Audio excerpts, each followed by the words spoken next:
105 The River, also 100.7 FM in the Wilkes-Barre area. David Bowie, Modern Love. We remember the late, great David Bowie today. DC Taylor here. I've got Alan K. Stout on the phone. Of course, you know Alan Stout from Music on the Menu, Sunday nights at 9 right here on 105 The River, and also Music on the Menu live at Breakers at Mohegan Sun the first Tuesday of every month. And, of course, you know him from...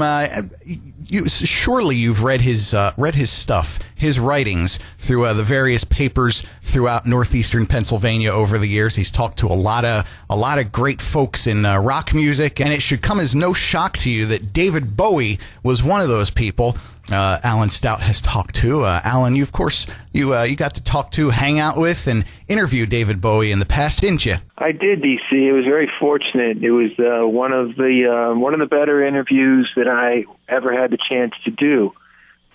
David had played Montage Mountain. He kicked off the concert season back in 2004.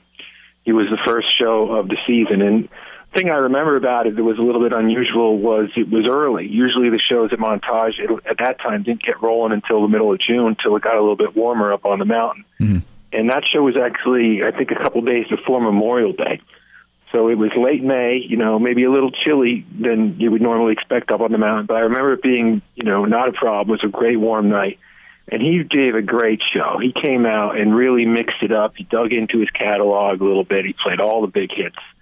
I posted a copy of the review up on my Facebook page today, Music on the Menu Facebook page. And reading through it, it really was a spectacular night. It was, I guess, time flies, 12 years ago now. But wow. It seems like yesterday. Yeah. It really does. And you got to talk to him, right? Yeah, how it works in journalism, often, especially with newspaper print, is musicians that are on tour will do an interview with you on the phone a week or two before they come to town.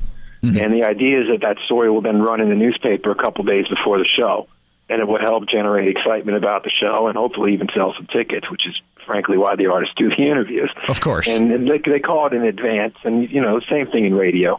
So I did a phone interview with David, and he was calling from Pittsburgh. He was on his tour bus. I also posted this up on my Facebook page today, the whole interview. It's about 18 minutes long, I think. And I was expecting him to be kind of aloof and distant and maybe almost like a little bit of a reluctant interviewee. It doesn't seem like his personality that came through to me over the years, seeing him perform in his videos, that he would be a real chatty guy. Right. But he was delightful. He was a great interview. We had a great time talking about music.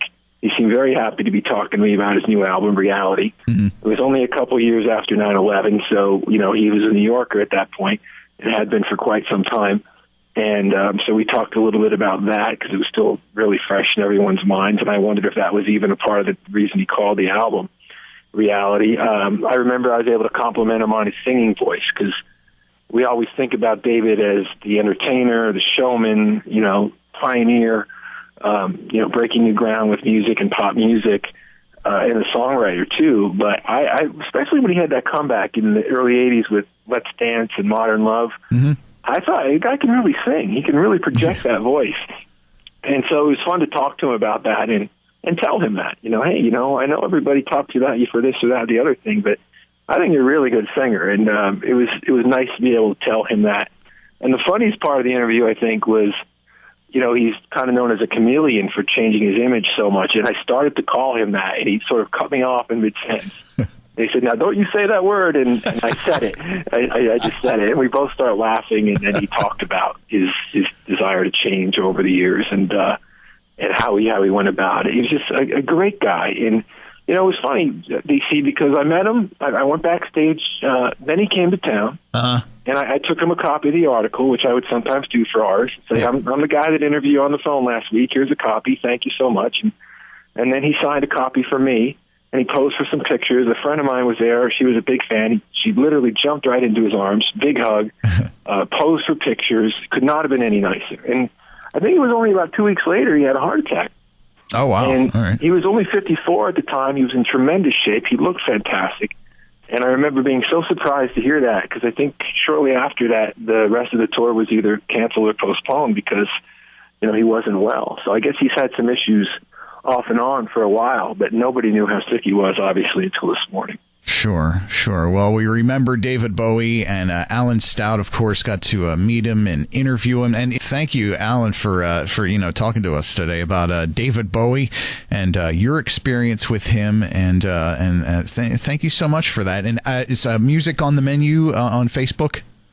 Yes, music on the menu with Alan K. Stout on Facebook. You could find the interview with David that I did, the review for Montage from a couple of years ago. It's all there, and that's my tribute to David today, because 12 years ago he could not have been any nicer to me, and I wanted to share that with people that follow my work today.